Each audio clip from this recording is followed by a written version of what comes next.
So hello everyone, and thank you for joining today's book talk on Law and Sport, My Passions, the Life Odyssey of Harvard's First Czech Law Graduate with author and esteemed attorney, Gerhardt Bubník. My name is Jan Voska. I work at the Embassy of the Czech Republic in Washington, D.C. as a cultural attaché. And again, it is my pleasure to welcome all of you here. Today's talk is part of our Mutual Inspirations Festival that focuses on shared influences between Czech and American cultures. This year, we chose sports diplomacy as a common theme. Well, and who can be more inspirational than a member of a Czech Hall of Law of Fame, former Czech national figure skater, and of course, sports official who served in, if I'm not wrong, 8 Olympic Games, Gerhardt Bubník. Gert, I'm so happy that you are joining us today. Hello, everybody. And Jan, thank you for having me on this show. It is a pleasure. Before we start, I would like to remind you of some housekeeping rules. Our talk is going to be an hour long. I will start us off by asking Gerd a couple of questions. We will open the floor for sure, also for your questions. If you have some in mind already, feel free to write it into the chat. I will make sure I ask Gerd in the second part of our meeting. This meeting is being recorded, and please keep your microphones muted unless you are speaking. I would like to highlight last thing before we start. The basis for our talk today is a very interesting book describing Gerd's extraordinary life journey. In Czech language, it's called Život mezi paragrafy, and in English, it's called My Passions, Law and Sport, My Passions, as we mentioned at the beginning. I'll try to share some pictures from the book as we speak today, and I also want to share a link with you right now, if chat allow me. So please look into the chat, and here you have links both in English and both in Czech in the case you are interested in the book. And just so I do it the justice, now I'm sharing the English cover. No, this is the Czech cover of the book, so we can see Gerd. Okay, I think that enough of my introductions. I will do stop share, and we will kick it off. Gerd, so again, thank you very much for joining us, and I will start with the first question. We all know that you are a legend of Czech advocacy, the first Czech graduate of Harvard Law School, former international figure skater, referee, and judge. Tell me more about how this all began. There are so many impressive things, but what was your childhood like, and how did you develop all these skills?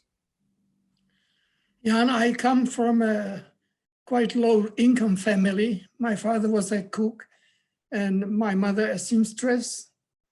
But of course, since she had 2 small children, she had to stay at home, and we were dependent on my father's income only. But we had relatively decent life until 1939, when the Nazi Germany occupied Czechoslovakia. My mother was a Jew, and of course this was a problem. My father was not a Jew, and the German authorities pressed him all the time to divorce my mother. My father rejected all these requests and this pressure, and in this way, he saved my mother's life, because all members of my mother's family, my grandmother, aunt, uncles, cousins, all of them died in Auschwitz. Only my mother survived. But our situation, of course, got much worse. My father lost his job, couldn't find a decent job anymore. So we were short of money, short of food, short of medicaments. And finally, my father was arrested. Funny enough, he was arrested first in summer 44 and sent to a concentration or working camp in Germany. Fortunately, my mother could stay still with us for some time, but at the end, even she had to, was transported to Theresienstadt. That was in January 45. And then my brother, 11 years old, and I, 9 years old, were left alone. How we survived is another story, which is in the book, but I have no time to talk about it here. My parents were great and kind persons, and I must say that all what I have achieved in my life, in my professional life, and otherwise, I owe to my parents. Why?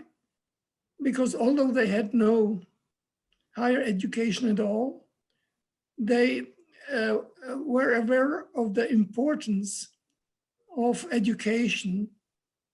And very strange enough, my father made use of a coincidence,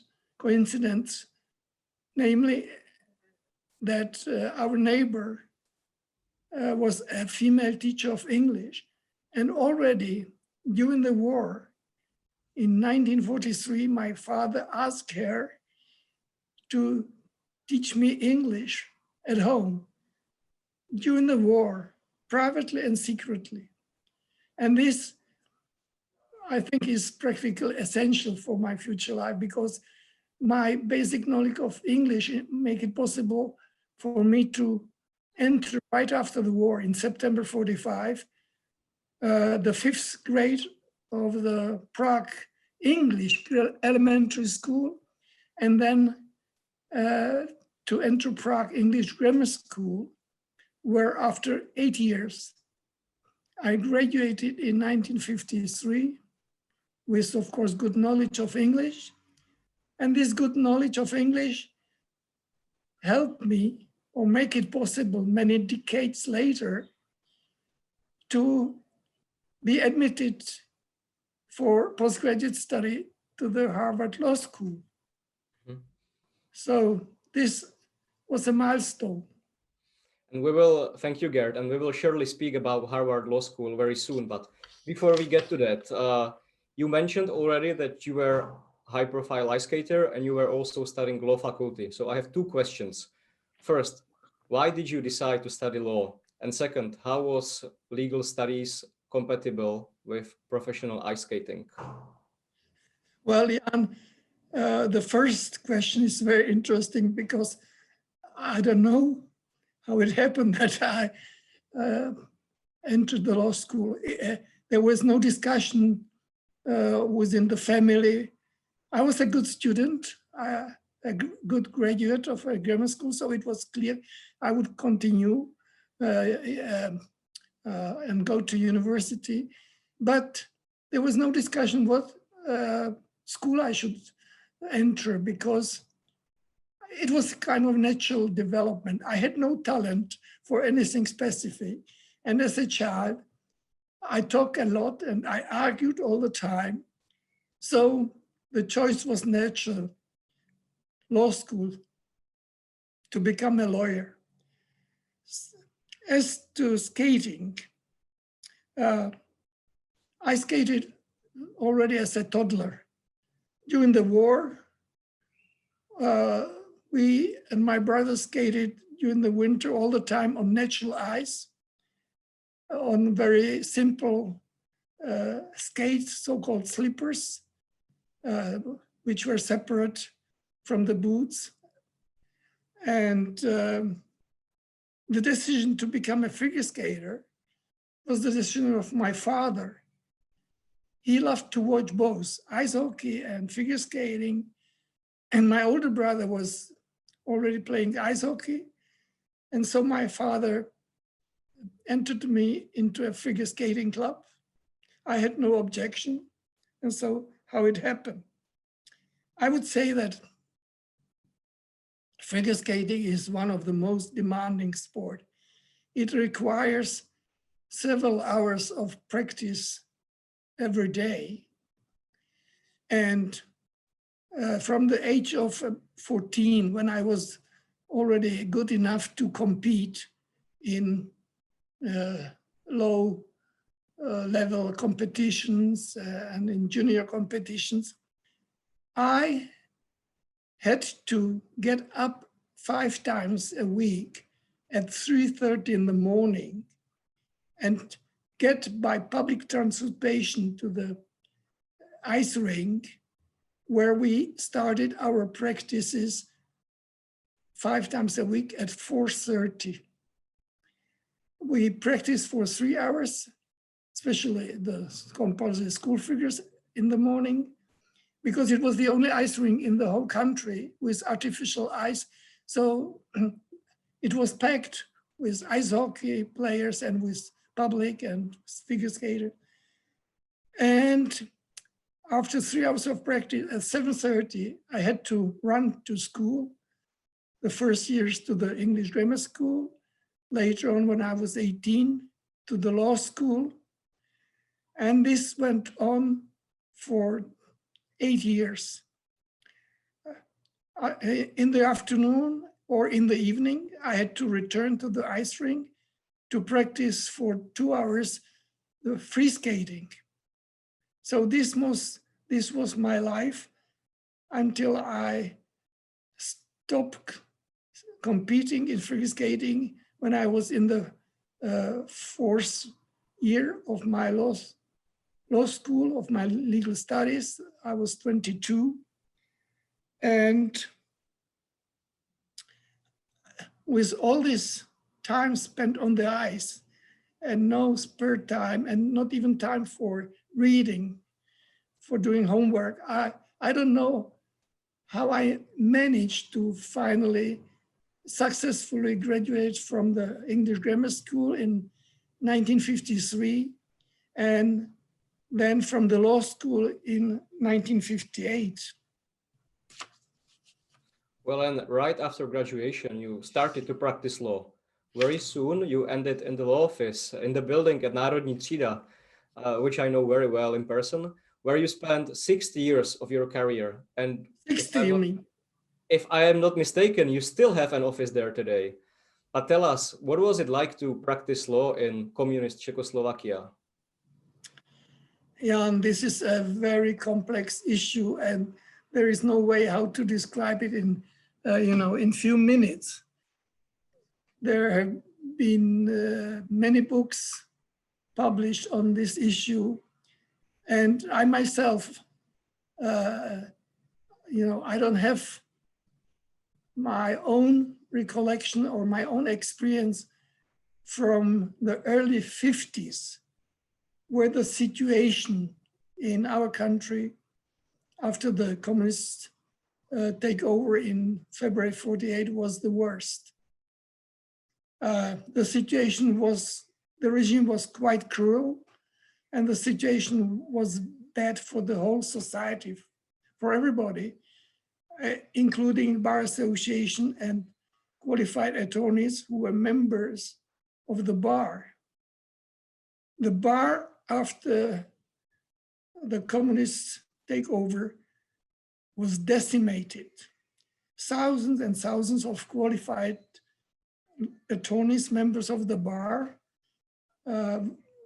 were expelled, and only a low number was allowed to go on.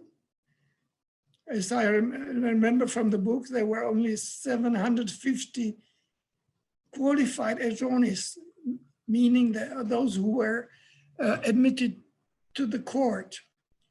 There were only 750 in the whole country. Out of this number, 250 were in Prague. At that time, the lawyers, the attorneys were practically not allowed.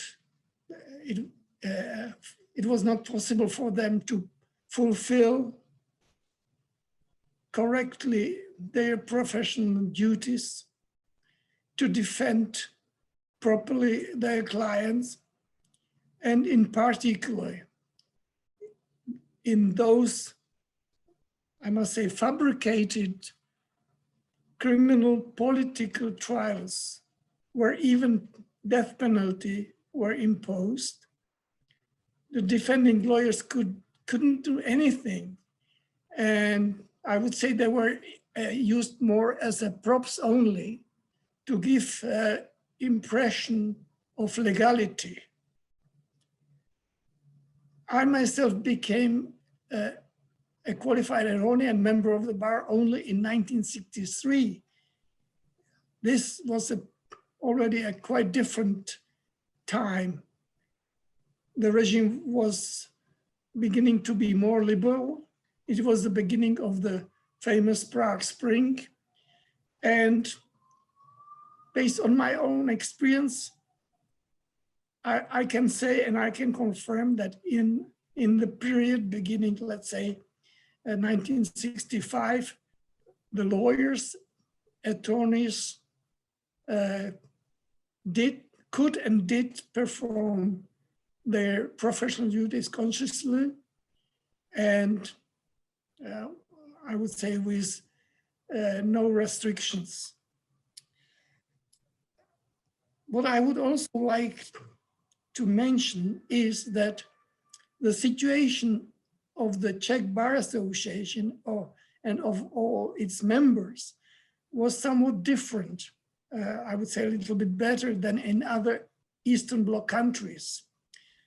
The Bar Association, especially as of those 60s,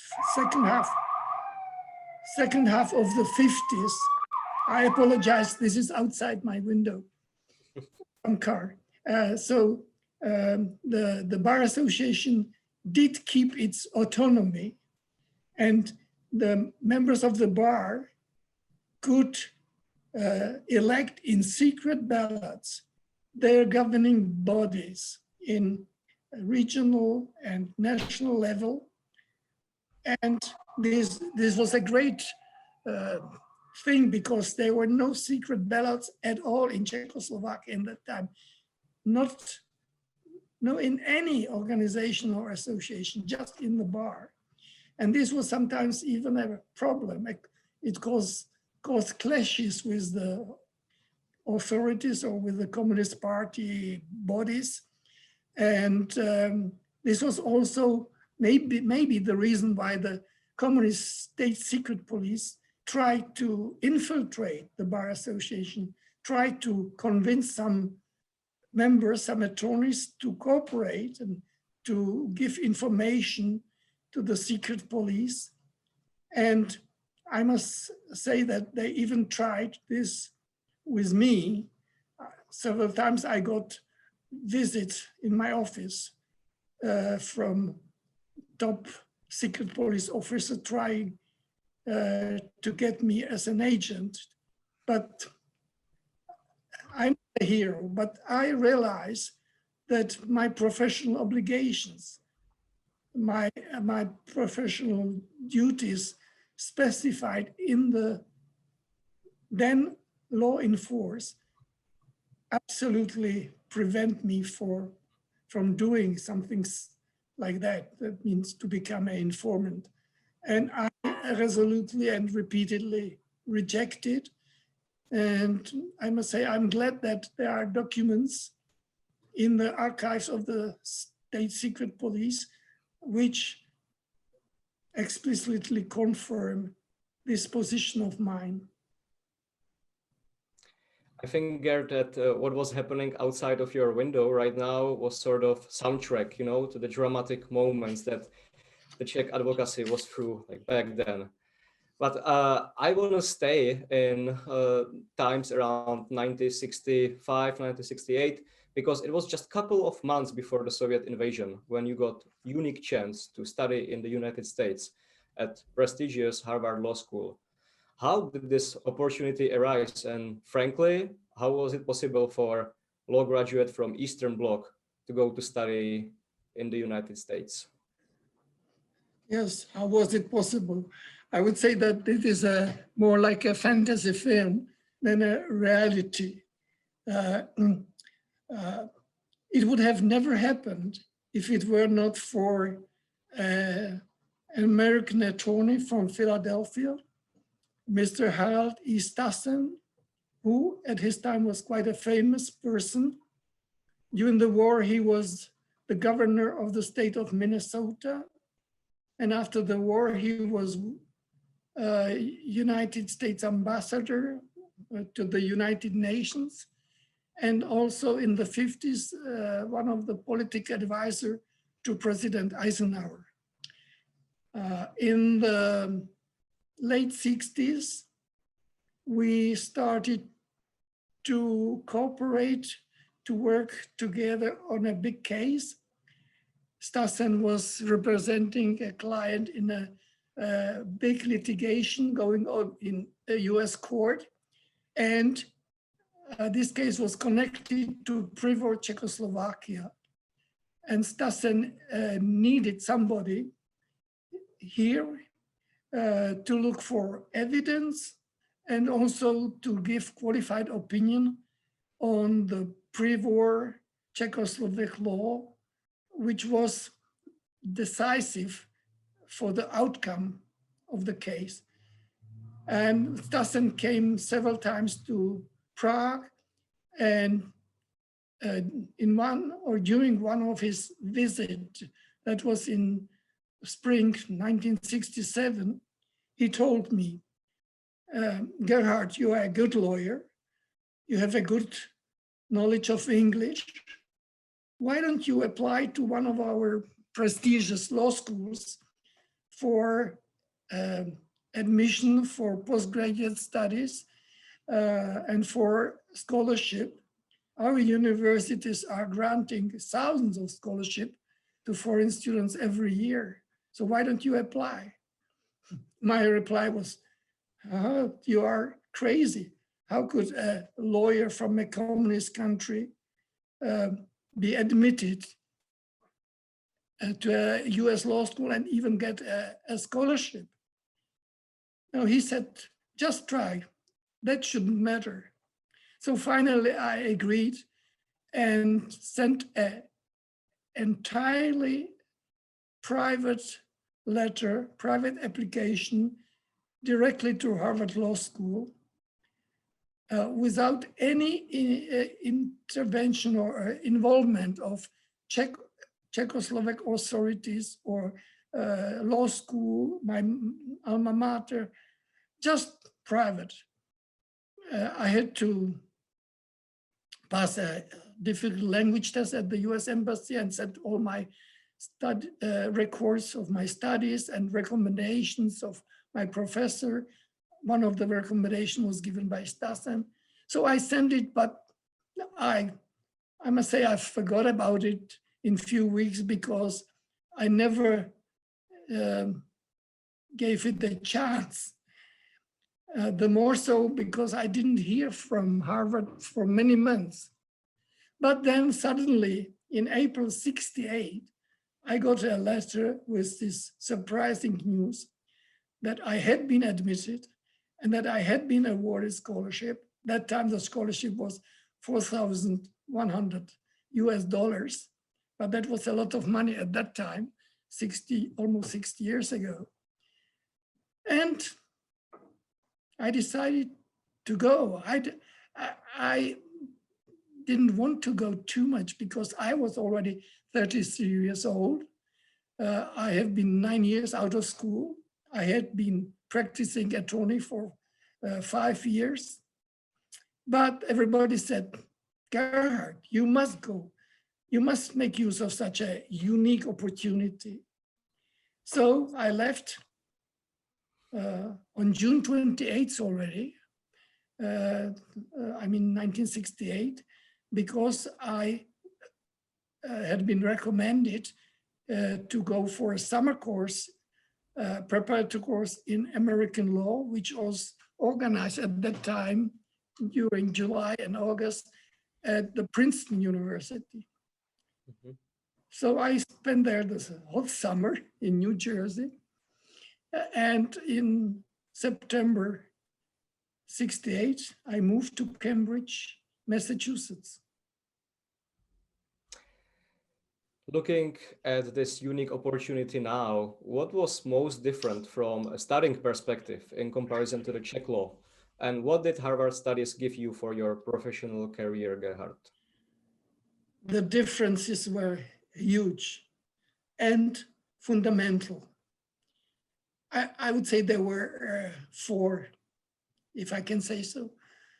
The way of teaching by professors, the way how the students were studying, how they were reading, how they were doing their homework, the form of examinations, and as a result, there was a big difference in the, I would say, final product, that is in the Czech graduate and US graduate. In my country, in the law school, students, I can say are, because it's still existing like that, are forced to memorize all the time, to memorize textbook and even to memorize statutory law. They are not forced to enter into any discussion. Practically, they are not forced to do any homework during the term because they are not, the professor do not ask any questions. During the classes, the professor talk and talk. Sometimes they even just read their textbook. So it's dull and it's, I would say, waste of time. In US, especially in the law school, the so-called Socrates method is used, and the teaching is also based on case law. The teachers do not talk during all the time of their classes. They just give a short introduction, and then they provoke discussions in which students have to take part. And to be able to take part, the students have to do a lot of homework, a lot of reading of textbook, of court decisions, which the professor asks them to do and to be prepared for the next class. And nobody dares not to be prepared. So American students, especially in law schools and in the prestigious law school, they work so hard. They work day and night. As I said, in comparison with Czech, who just start to memorize textbook in the few days, during the few days before the exam. Then the form of exams in my country, all the exams in the law school are oral. The students comes, pick up 3 questions in a bag or from a bag, and gets 15, 20 minutes to prepare his answers, and then present his answers orally, and the examiner just listens. And then after the student is finished with his presentation, immediately the examiner gives a grade, 1 to 3, based on his just subjective impression and opinion. At Harvard, all exams were in writing. They were tough and lasted many hours, sometimes even the whole day, because the students are asked to write a legal paper or sometimes even a legal essay. And the better and longer they can write the paper, the better grade they can. Also, the evaluation of such a long paper by the professor is much more fair than the one I mentioned, the practice at my in my country. And there is this all results in a huge difference between the quality of the graduate here, of a graduate of a Czech law school and of a US law school. The Czech graduate has only theoretical knowledge. He has not been taught to argue, to analyze law, to analyze facts, and to write legal papers contradictory to what the US students had been taught, you know. So And can I jump into it and ask you, so at the end of the 60s, you were a graduate both of the Czech law school, as you described it, and of the US law school. But you decided to return to your home country. Weren't you thinking, at least for, you know, small moment, about staying abroad? no, frankly, Jan, I have never been thinking of emigration. Not when I was in the US or any time, any other time when I was traveling to other countries. I love Prague. I was born in Prague. I couldn't imagine living in any other place than in Prague. I also had my elderly mother here and friends and my work. I had my practice, which I just interrupted, but I planned to continue, and I did. So I was longing very much, and I decided to return at the end of the year 1969. And after my return, as I said, I continued my former practice in the office at Národní Avenue, as you mentioned already. And strange enough, even in the time of the communist regime, my Harvard experience, my Harvard studies, and my Harvard diploma helped me to become a recognized and a demanded lawyer.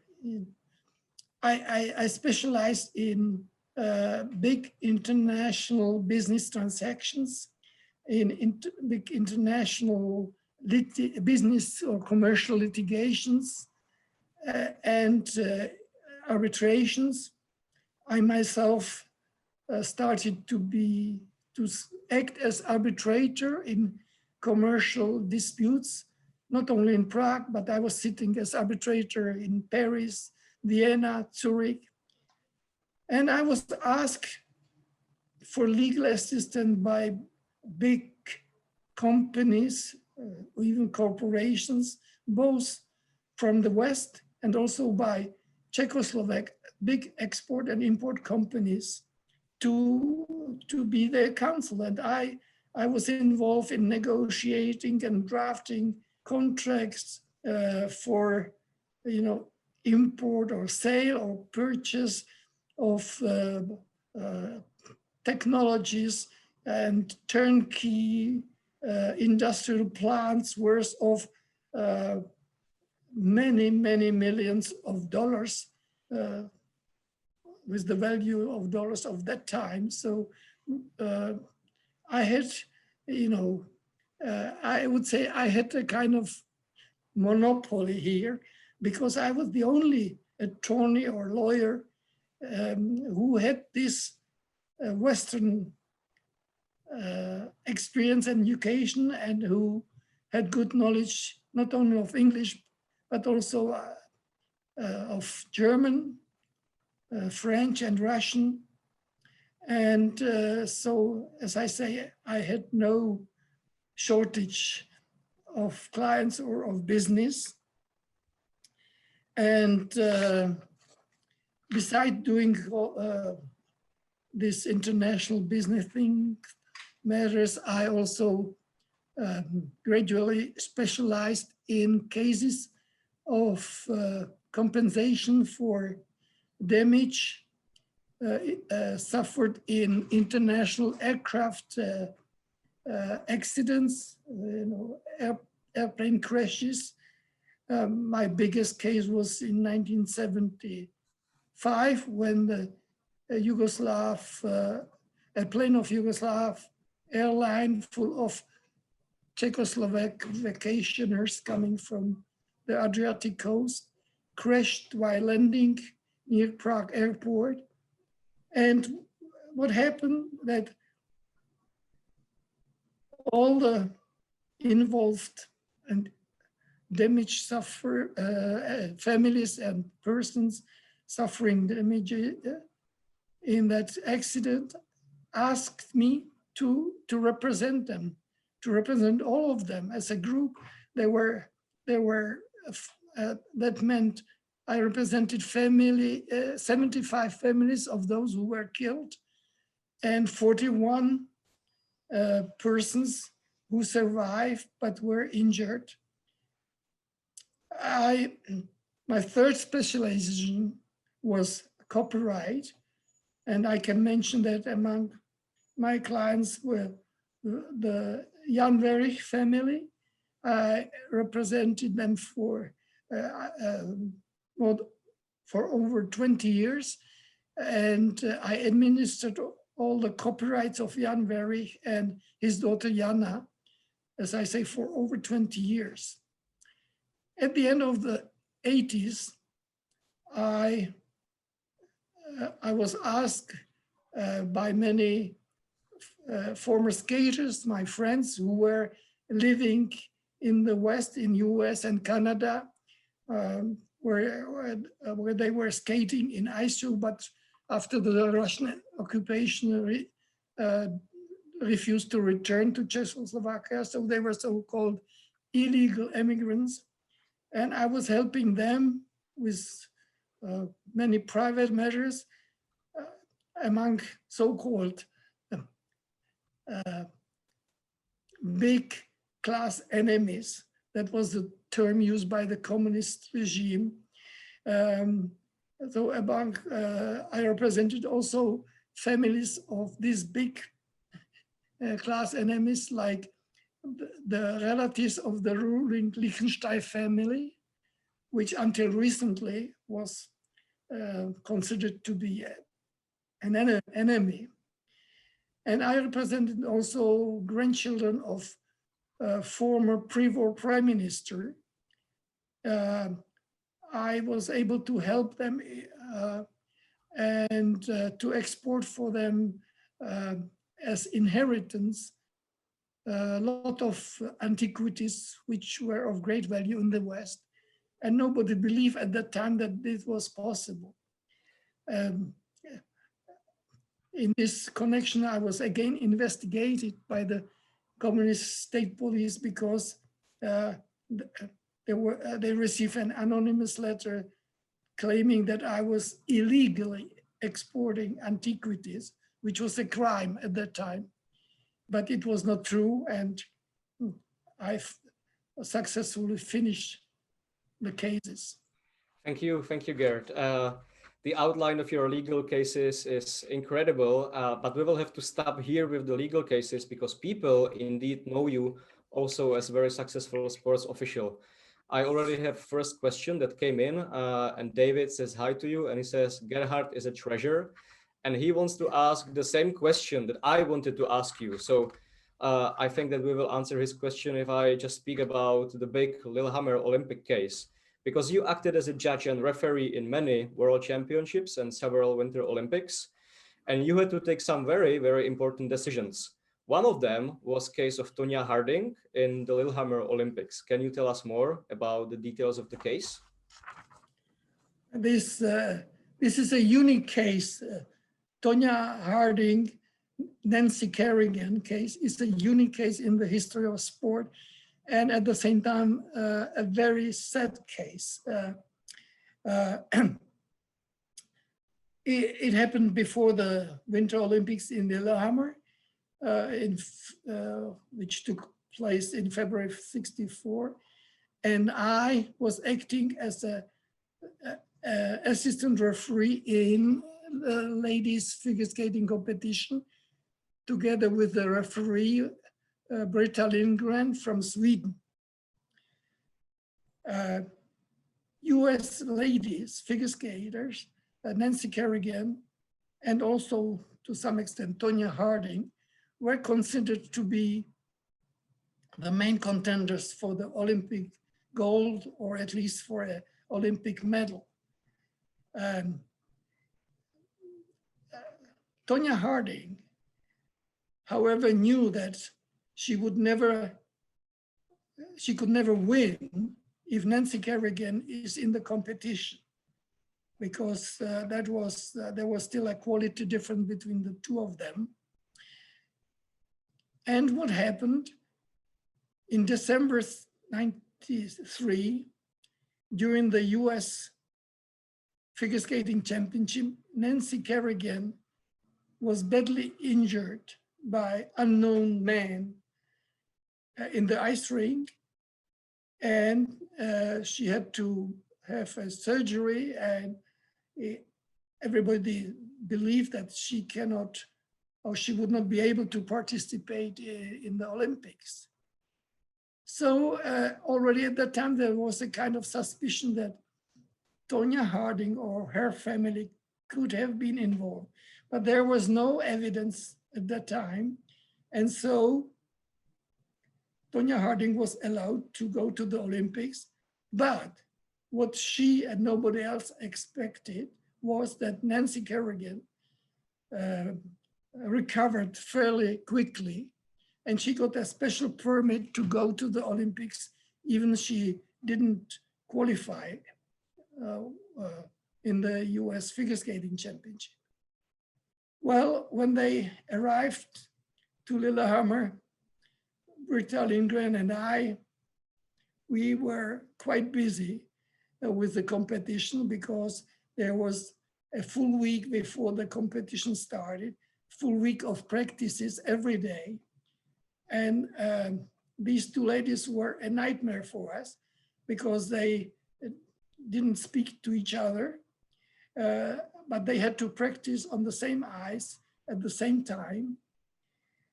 But we somehow managed to organize the practices without some big problems. And already, when we already believed that there would be no other problem in the competition, it proved that we were wrong, because during the final day of the competition, and that was the final day of the Olympics, Saturday afternoon, during the free skating program, Tonya Harding, well, Tonya Harding was the problem. She was a powerful skater. She had high jumps. She was the only woman in the world at that time to do triple axel, the most difficult jump. And she believed that with this difficult triple axel, she can make it to the podium. But she did poorly already in the short program and finished 8th, but still believe if she can do the triple axel, she can move maybe to the podium to get a bronze medal or something like that. She started free skating her program. She failed to do the triple axel. And then after a few seconds, she stopped skating. She stopped her program, started to cry and approach us, the referees. You can see it now on the picture, Britta and myself. She showed us her lace, her boot, and said that her lace in the boot broke and the boot is loose so that she cannot skate. And she asked for time to replace the lace and to skate again at the end of the group. We were faced with a difficult problem with Britta, because there is a rule in the regulation that can allow a fresh start, as we call it, in such cases, but it could be interpreted in two different ways.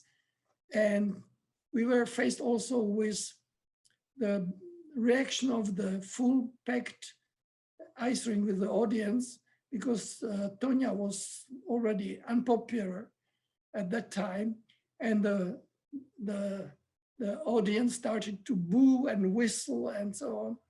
But finally, we said that the rule should be respected, and we allowed her a fresh start. Sonia didn't do well, even second time, and she finished 8th in total.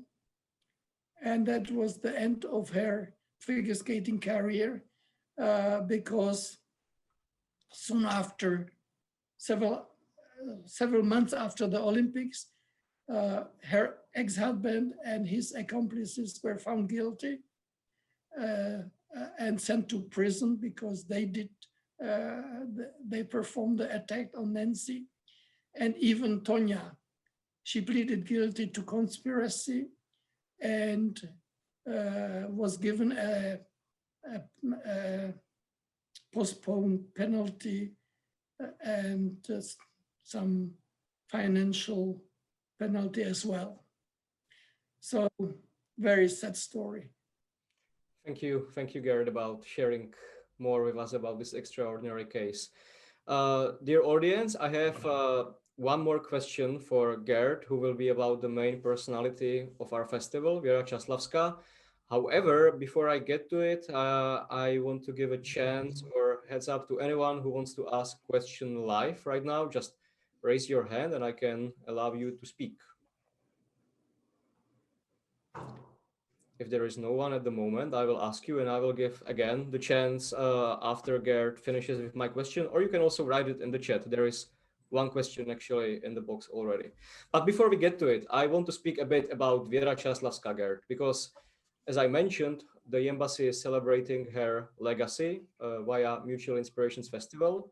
And I know that you belong to the circle of her closest friends. And you were there with her in very difficult moments in her life too. So what would you like to share with us briefly about your dearest friend?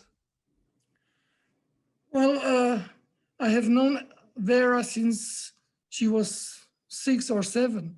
She was at the time also a figure skater, and we skated in the same club and practiced almost every day together on the same ice. And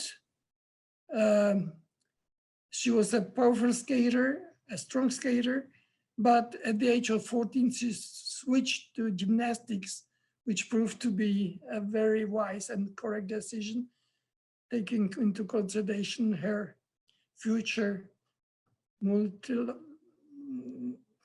successes, many successes. But we, even after that, we kept contact all our lives. And I must say that Vera was not only a fantastic athlete, but she was a great personality as well. She was intelligent, she was kind, empathic, friendly, and first of all, she was very strong in her positions, in her opinions. And she proved this especially when or after the Soviet occupation of Czechoslovakia, when she publicly denounced that occupation. Vera paid a big price for that position, which she repeatedly made publicly, because the communist regime in the 70s was persecuting her. She was not even allowed to teach children gymnastics. She had to do manual work to support herself and her 2 children. The situation changed only, excuse me, after the Velvet Revolution in 1989. She became president of the Czech Olympic Committee and also one of the advisors of President Havel. Unfortunately, in 1993, a big family tragedy happened. Her ex-husband, also another famous athlete, Josef Odležil, was killed accidentally in a kind of fight with his grown-up son. And this had